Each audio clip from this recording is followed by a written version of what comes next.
A'udzu billahi minasyaitonir rajim.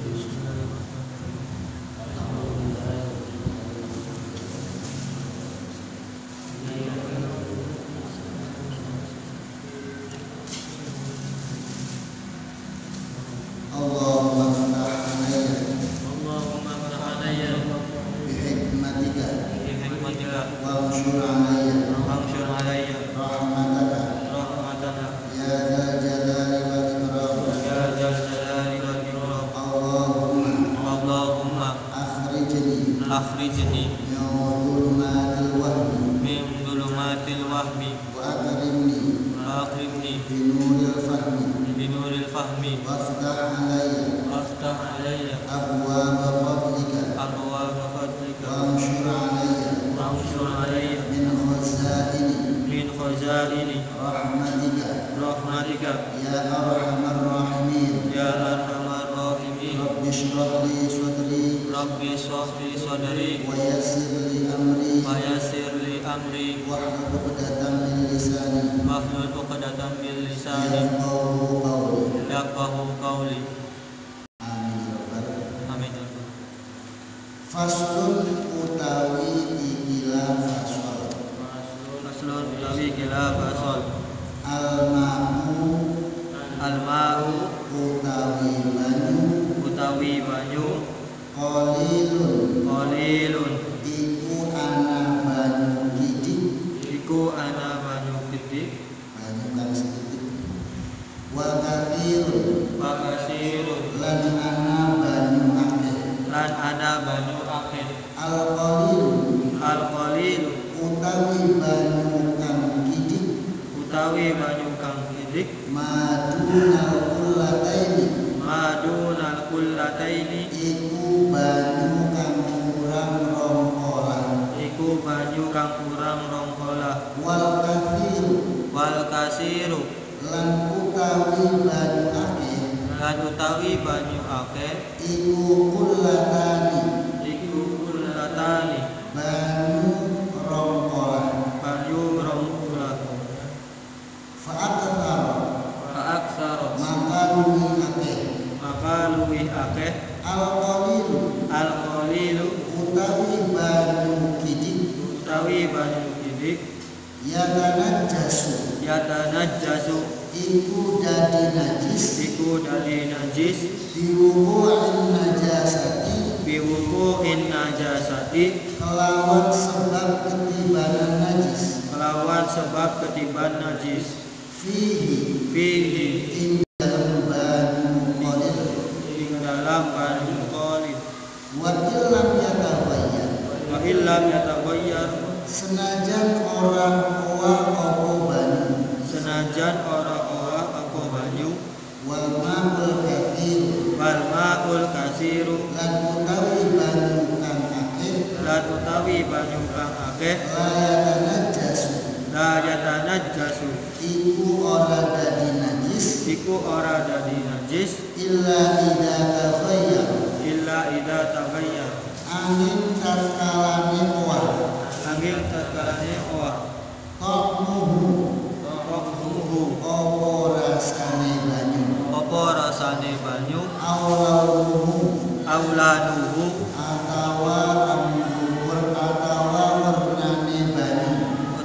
warnane banyu aurihuhu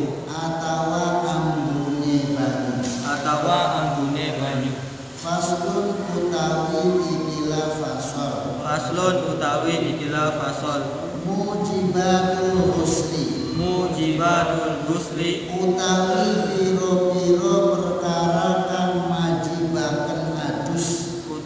piro-piro perkara kang wajibaken adus. Sittatun iku ana nenem. Ilajul hasyafati suwiji iku manjingaken hasyafah fil farji ing dalam farji wa khurujul mani lan metune mani wal haidu lan haid wan nifasu lan nifas wal wiladatu lan mana wal mautu lan mati. Faslun utawi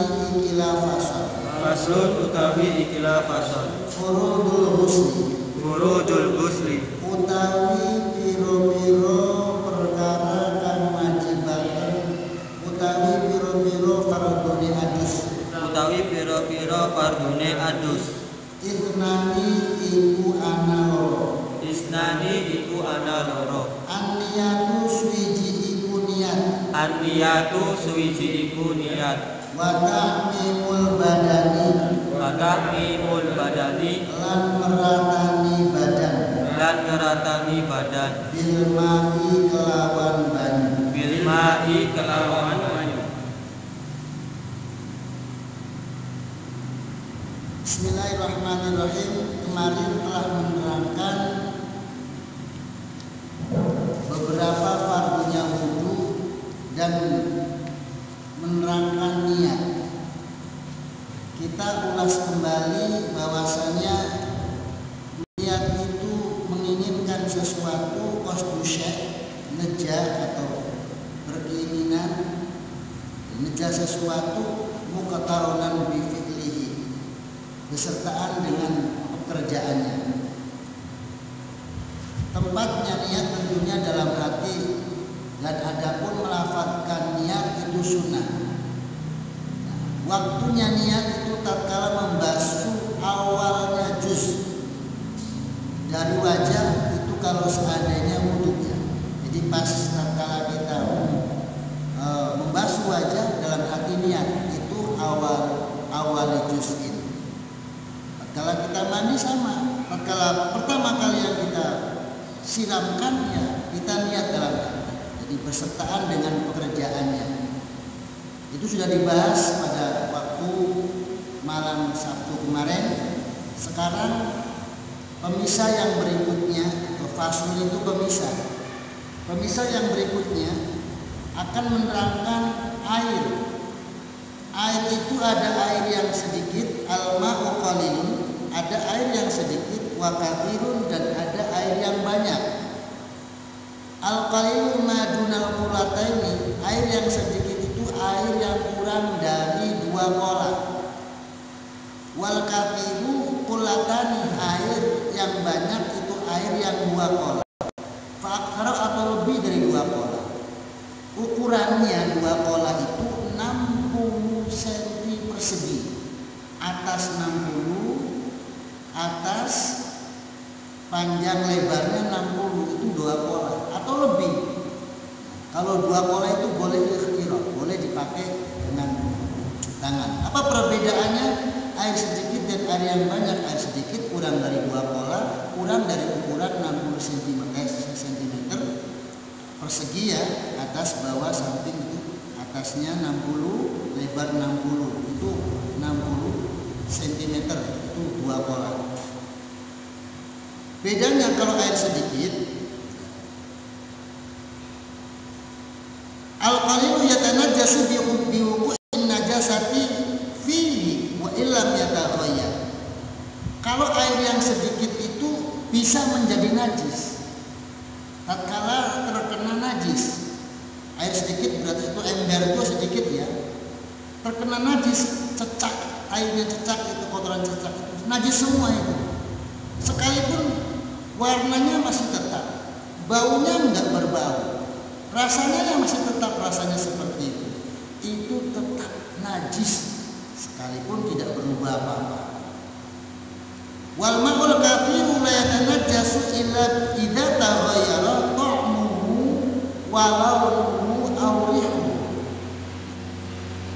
Sedangkan air yang banyak, air yang lebih dari 60 cm lebih ukurannya, 1 meter lebih banyak, atau ukuran toren itu banyak itu namanya. Itu tidak akan pernah naik, tidak akan pernah menjadi najis terkecuali air tersebut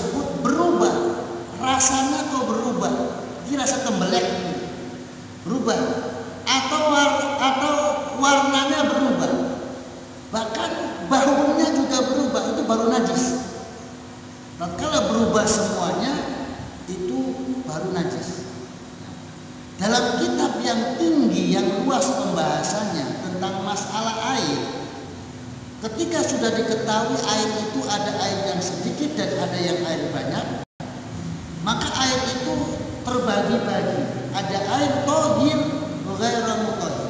Ada tohir mutahhir, air suci dan mensucikan. Dan ada tohir ghairu mutahhir, air suci tapi tidak mensucikan. Dan ada air yang mustakmal dan ada air yang najis dan ada juga yang mutanajis. Sekarang apa perbedaannya? Artinya apa sih? Tohir mutahhir itu air suci dan mensucikan, seperti air hujan, air laut, air sumur, air ledeng, itu suci dan mensucikan. Tadi kan baru membahas tentang sedikit dan banyak. Sekarang aneka ragamnya air. Yang pertama air tohir mutahhir itu air suci yang mensucikan. Kayak ya banyu sumur, banyu laut, banyu udan, banyu bengawan, itu suci mensucikan. Dan yang kedua tohir ghairu mutahhir. Air itu suci tapi tidak bisa mensucikan, sekalipun jumlahnya banyak. Ya kan? Seperti mamanya jumlahnya satu kolam, tapi air itu air suci tapi tidak mensucikan. Seperti apa? Air kelapa. Sampai nunduk kelapa, diambil kelapanya, airnya dikumpulin jadi satu kolam. Itu suci airnya tapi tidak bisa mensucikan. Tidak boleh untuk wudu dan tidak boleh pula untuk mandi. Dan yang ketiga yaitu air mustakmal, air yang sudah habis dipakai. Ya. Air itu suci tapi habis dipakai. Tapi ya kan, itu tidak boleh untuk sesuci. Namun kalau seandainya air mustakmal itu banyak menjadi satu kolam besar, itu boleh untuk mandi dan untuk sesuci karena banyak. Ya kan, air mustakmal itu air habis dipakai. Sumpamanya ada limbah habis, ada limbah orang wudu sekabupaten pakainya pancuran, itu kan mustakmal itu, tapi diindukin jadi danau. Maka di danau itu karena banyaknya air itu bisa buat mandi, bisa buat sesuci. Itu namanya air mustakmal, air yang habis dipakai. Dan air mutanajis, air yang terkena najis, tentunya air yang najis. Nah, itu aneka ragam macam air dalam kitab yang lebih tinggi pembahasannya ya. Seterusnya, ketika kita sudah memahami tentang sedikit dan banyaknya air, seterusnya manfaatnya air tentunya bisa buat wudu, tentunya bisa buat mandi dan buat semuanya. Faslun, pemisah yang seterusnya, mujibatul ghusl, sesuatu yang mewajibkan mandi. Awas, mandi itu ada yang wajib diniatin dan ada yang sunnah. Kalau yang wajib seperti apa ini? Ini akan dibahas adalah mandi wajib. Wajib mandi, niatnya juga wajib. Sesuatu yang mewajibkan mandi, mujibatul ghusli sittatu. Adik-adik ini ingat-ingat ya, ini ilmu dasar, ini fikih dasar. Makanya namanya juga Safinatun Najah, perahu penyelamat. Makanya belajar kita fikih ini ya, agar kita tahu sesuatu yang mewajibkan mandi. Ada berapa yang mewajibkan mandi? Mujibatul ghusli sittatu. Ada 6 yang mewajibkan mandi. Yang pertama, ilajul hasyafati fil farji, ya. Memasukkan hasyafah ke dalam farji. Hasyafah itu, tahu nggak hasyafah itu? Tahu nggak? Hasyafah itu kaji itu, sampean sunat itu kan ada kajinya itu. Nah, hasyafah dimasukkan ke dalam farji. Jadi kemaluan laki-laki dimasukkan ke dalam kemaluan perempuan. Itu mewajibkan mandi. Nah, terus yang kedua, wa khurujul mani, keluarnya air sperma. Ada yang melalui mimpi mungkin, ada yang melalui onani. Onani itu supamanya sampean tuh melihat cewek cantik, akhirnya nggak tahan, pegang-pegang punya sendiri sampai keluar. Nah, keluar air sperma, itu juga wajib mandi.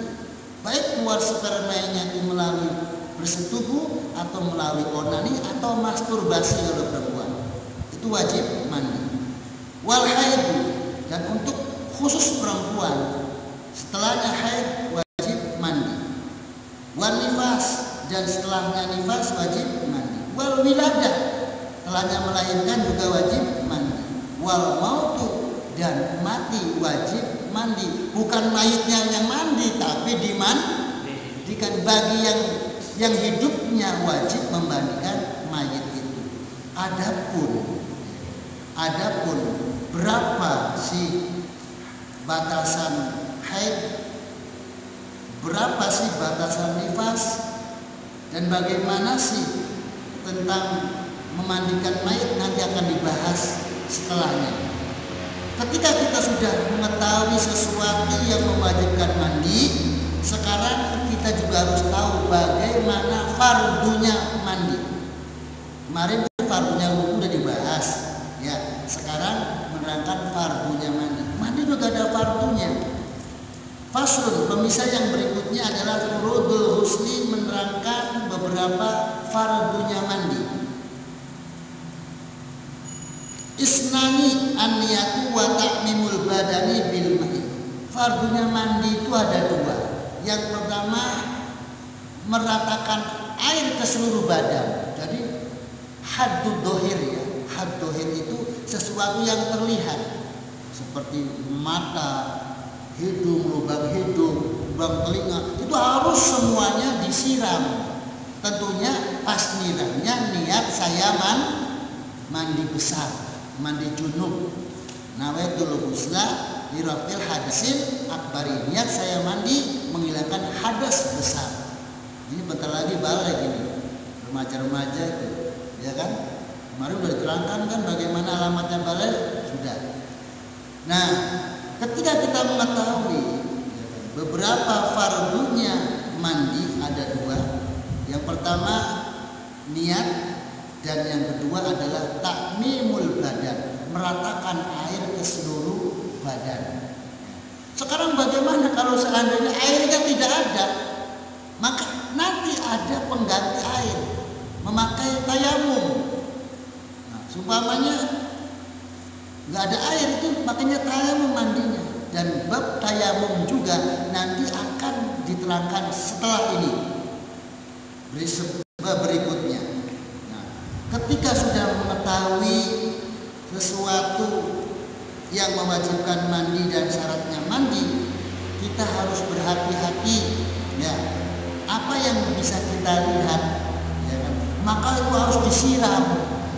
Sampean kalau lihat telinganya temennya itu kelihatan nggak ini sampai ujung telinga, itu harus disiram itu blok-blok itu. Kalau mandi sampai rata semua dengan air. Sing paling enak itu selulup. Selulup tuh, tahu nggak selulup? Berenang, tahu nggak? Air satu kolam, kita terjun. Belum niat saya mandi besar, niat kita menghilangkan hadas, udah itu merata semua itu, ya kan? Harus terkena air semua, jangan sampai ada yang kering, ya kan? Bahkan dalam kitab yang lain, fikih yang agak luas pembahasannya, seumpamanya bagaimana kita kan pengantin baru mau mandi kan malu, ya kan? Jadi dicicil mandinya, malam kepalanya dulu, ya kan? Paginya seluruh badan, boleh atau tidak? Itu kan pertanyaan, kadang-kadang kan malu dong, masa pagi-pagi basah takut mertuanya itu menantu rambutnya basah kan gitu kan?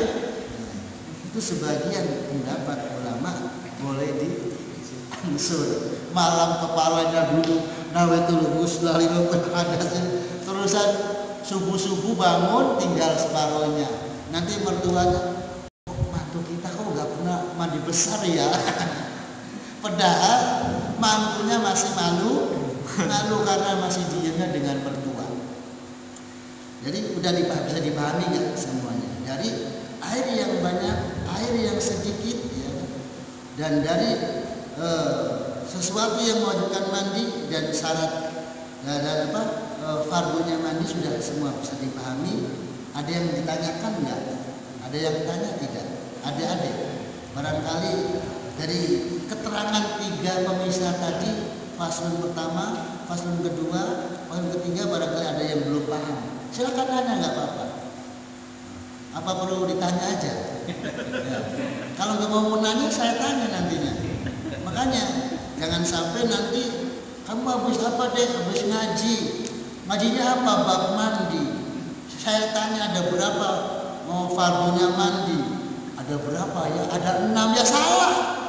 Fardunya mandi ada 6. Ada 2 fardunya mandi. Harus bisa jawab. Nanti kamu dapat mantunya Ustadz gimana kamu? Jadi mantunya Ustadz. Ya kan ditanya fardunya mandi nggak ngerti. Ya kan? Ada yang tanya nggak? Gimana? Ini misalkan kita wudhu, ya. Kan biasa kita kan wudhu pakai ember saja. Ya. Nah, pas kita ngambil airnya dari bak awalnya, Ya. pakai ember. Ya. Setelah kita masukin ke ini, nah tiba-tiba di dalam ember itu ada tai cicak, Ustaz. Ya. Nah, apakah ember yang di sini itu terhitung jadi kurang dari 2 kulah? Apa kita patokannya yang ada di dalam bak? Kalau itu pertanyaan bagus, itu gampang pisan itu jawabnya. Siapa yang bisa jawab? Tadi kan udah diterangkan, siapa yang bisa jawab? Ngaco, bisa nggak jawabnya tadi pertanyaannya? Ini kita belajar profesional yang musyawarah namanya ini. Ya, siapa yang bisa jawab? Ada pertanyaan nih. Jadi Ustadz Wiranto itu nanya, ya kan? Kita mau wudhu, ya kan? Ngambil pakai ember, ya kan? Cibuk. Pakai cibuk ember, wudhunya mau di ember lah, mau dikucurin lah, dibolongin gitu kan ya, ya kan gitu. Nah, terus tiba-tiba pas mau ditaruh, dilihat ada tai cecaknya. Jadi ngitungnya air yang banyak tuh yang di baknya apa yang di embernya, dan bagaimana hukumnya kan gitu. Begitu kan pertanyaannya. Ada yang bisa jawab nggak? Ini jangan yang tua sih paham ini, yang anak-anak masih muda nih, ya kan? Hah? Airnya itu boleh buat wudhu nggak yang di ember tadi? Hah? Ayo jawab aja, kan malu-malu nanti daripada kamu ditanya di jalan nggak dijawab. Ayo sob, hubungan.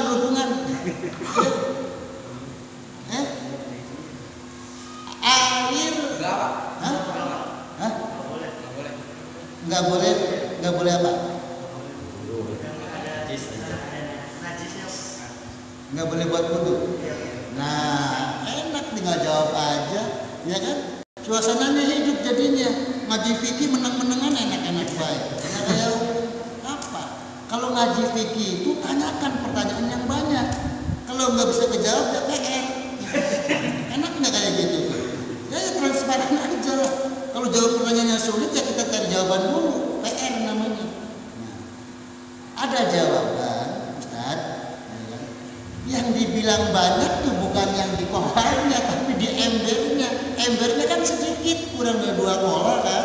Pas di embernya ada najisnya. Jawabannya tidak boleh. Tidak boleh karena itu najis. Pinter. Ada pertanyaan lain nggak? Ayo, udah paham nggak Ustaz? Udah ya, udah paham ya. Ini mewakili nih, padahal udah ngerti nih. Ya kan, mewakili sampean tapi nggak mau nanya sih. Ya kan? Kolam kan? Ya. Kita ngambil wudhu, Ya. air lebih dari 2 kolam. Ya. Tapi dengan sengaja tempat nasi, karena ada ikannya, kolamnya, tempat nasi dicemplungin Ya. ke situ. Ya. Kita pakai wudhu air tersebut. Ya. Hukumnya berapa kita? Nah, enak lagi nih. Nah. Kolamnya gede. Kolamnya 2 kali 7. 2 kali 7. 2 kali 7 cm ya? 2 kali 7 cm. Lebar 7 cm, panjangnya 2 meter 2 meter ya. 2 meter kali 7 2 meter Kali kali 7 cm. 2 meter 7 meter. 7 cm. 7 cm kan 7 sedikit. cm kan cuma segini 7 meter. kali 7 meter Ya, ini pertanyaannya kadang-kadang gimana juga. Kolam apa coba ikannya? Seperti apa coba? 7 cm itu kan segini 7 cm. 70 kan? Nah, kalau 70 oh, cm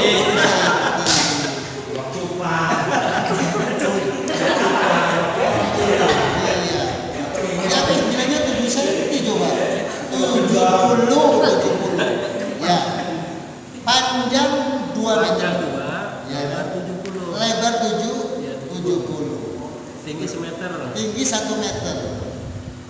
Dikasih nasi. Sengaja kasih tempat nasi Iya. biar dipakan ikan. Iya.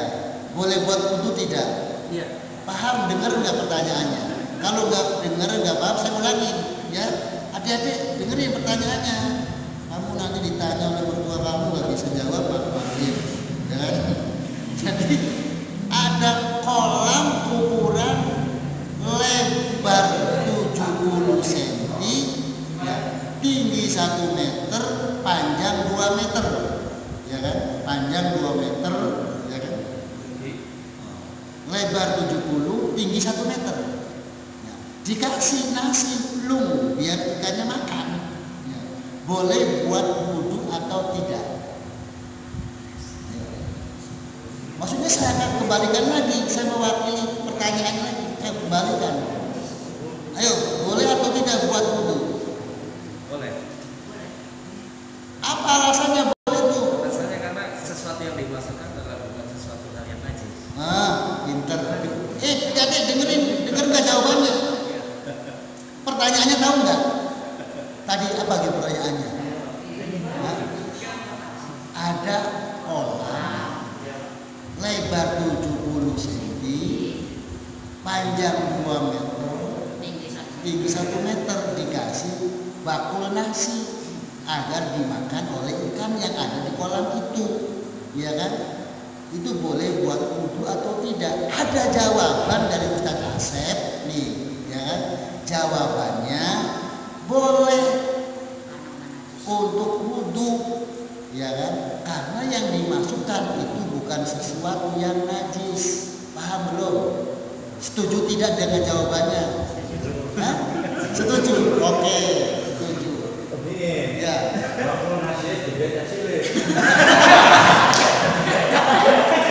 Nah, ada pertanyaan lagi.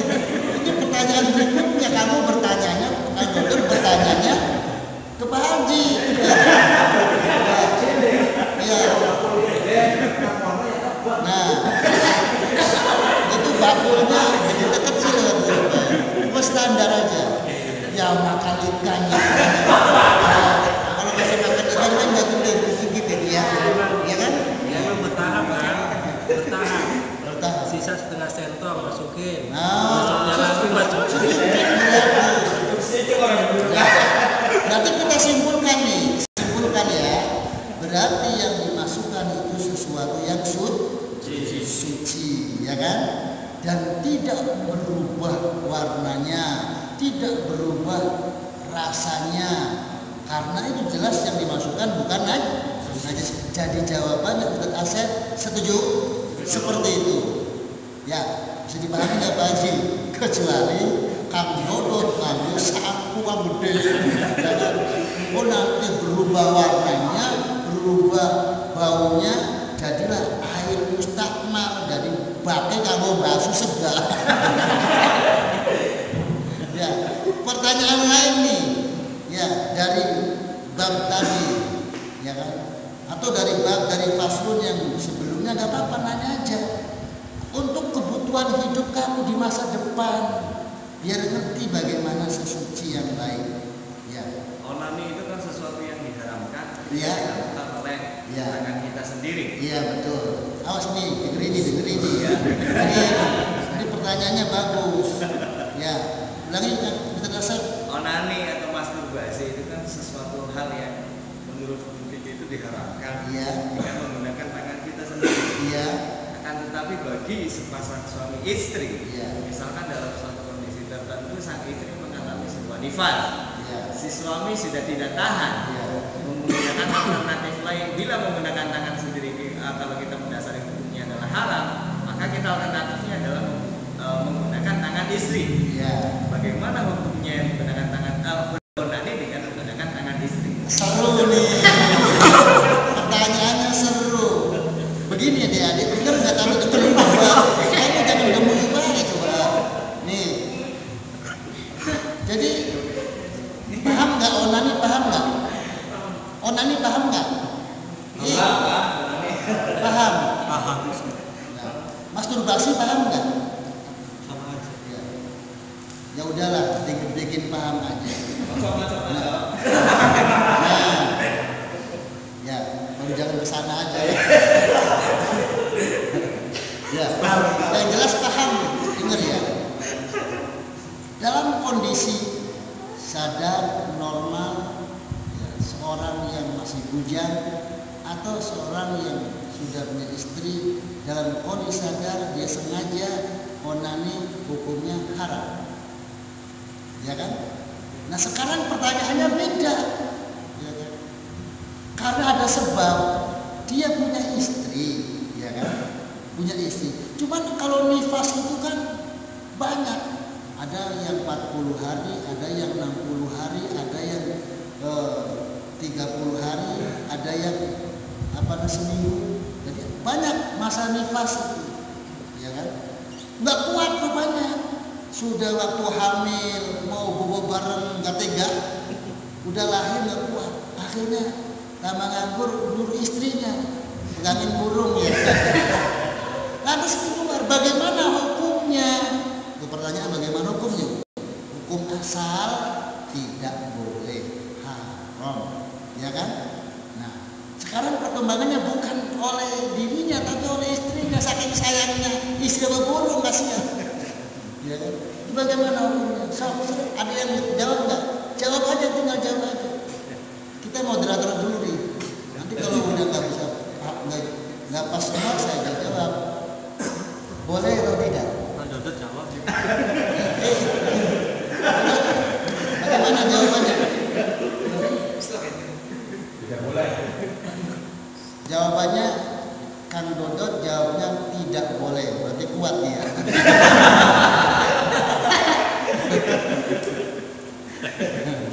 Ya kan gitu, ya kan?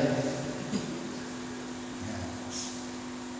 Udah singkat padat. Wahsya ala zina. Kalau takut terjadi sebuah perzinaan, ya, maka jawabannya fikih ya. Ya dus, boleh. Tapi oleh istri, ya kan? Takut nanti kita berzina, jajan tuh, jajan ya ke luar, ya. Maka itu boleh. Kalau wahsya ala zina, takut akan berbuat zina, paham nggak? Itu fikih ya, itu bisa dipahami nggak? Nanti kalau kamu punya istri, ya kan, istrinya lagi nifas, lama nifas itu paling banyak 60 hari, nanti diterangkan di belakang ini, nanti diterangkan lagi. Nanti perkembangan pertanyaan tadi, pertanyaannya pertanyaan bukan bahas nifasnya, bahas onaninya, gitu, ya kan? Nah itu fikih menjawab boleh, fikih loh ya. Itu kan lamun, ya, lamun kita beli kuat, ya kan, lamun, ya kan? Nah, hukum asal dalam kondisi apapun yang namanya onani itu tidak boleh. Bahkan kalau bujangan ke onani, maka dalam sebuah keterangan nanti tanganmu akan melendung, meteng tangannya. Tangannya meteng besok di akhirat. Paham nggak? Nah, itu loh ya. Udah, jangan lebar-lebar lah, cukup ya sekian. Nah, hukum asal tidak boleh. Tapi dengan erat wahsya, takut ala zina, berbuat zina, ya udah, mama pegangin burung-burung mah. Hanya pegangin, cuman karena udah sepaneng ketemu kok pak burungnya muntah, nah itu nggak tahu lagi, ya kan, rahasia itu, ya. Bisa dipahami nggak? Kalau wahsya ala zina, takut akan berbuat zina, bukan berarti nanti kalau beda loh, kalau bahasanya kita menerangkan kalau kamu nggak kuat silakan onani, bukan seperti itu, bukan ya? Bukan seperti itu, bukan sederhananya. Ini pertanyaannya, kalau seandainya takut nanti berbuat zina, gitu ya. Fikih yang jawab, ya kan? Nanti masuk mudorot ya? Apa? Masuknya mudorot gimana? Ya mudorot itu, ya kan? Kan bahaya kalau zina dengan ghairi zaujah itu kan bahaya besar itu. Kena virus bagaimana nanti? Ya. Jadi pahami nggak? Artinya kan perdebatan ini kan bagi kalangan apa ya istilahnya kaum laki-laki yang menahan menunggu nifas ya rata-rata itu kan menghabiskan satu bungkus Indomie dulu itu kan. Kira-kira sekitar 40 hari itu bagi kita kaum laki-laki itu kan kadang-kadang mencari sebuah alternatif karena saking nggak tahannya gitu. Karena ada juga yang mengatakan bahwasanya ketika kita memainkan guru kita sendiri juga termasuk zina. Akhirnya kan dengan maksa ala zina tadi dengan menggunakan tangan istri alternatifnya akhirnya seperti itu gitu. Ya. Terus pengalaman. Udah itu alternatif ya. Maksudnya ada alatnya maksudnya. Kalau hukum asal tetap tidak bisa dirubah ya. Paham nggak? Sampean itu hati-hati ya kan. Kalau sudah balik lu duit bisa ngomong deh kalau mama bapak pak saya pengen nikah.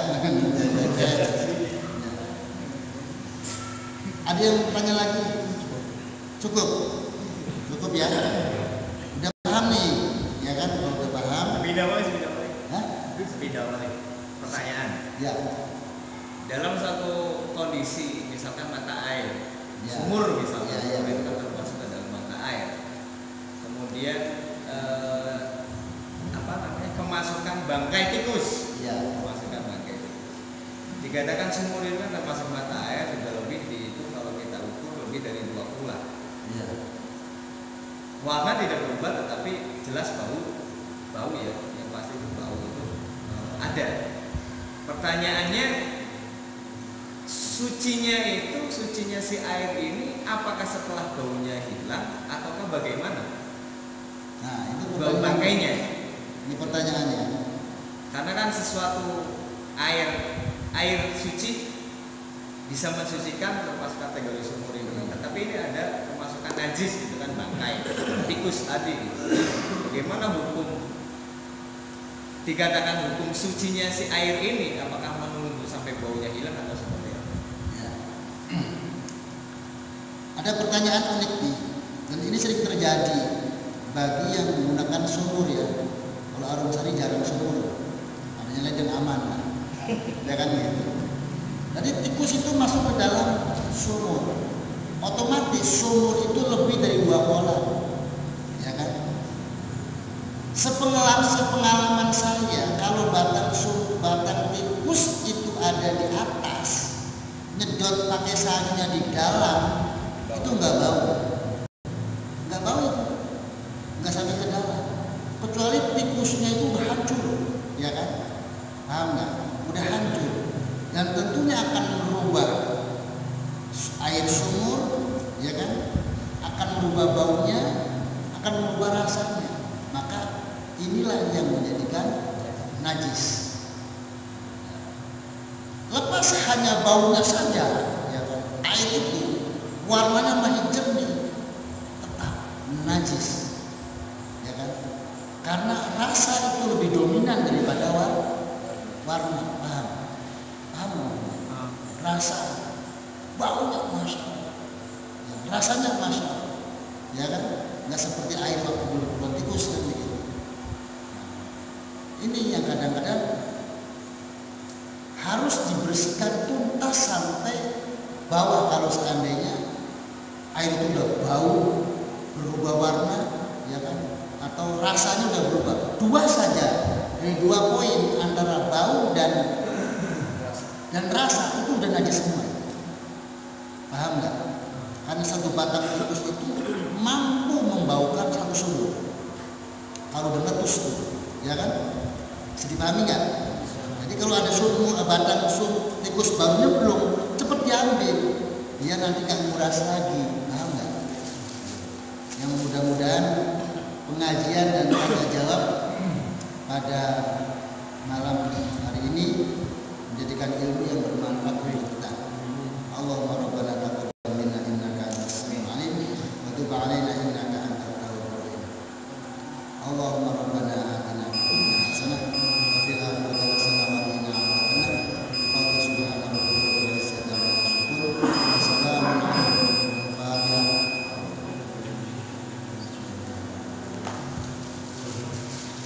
Wassalamualaikum warahmatullahi wabarakatuh.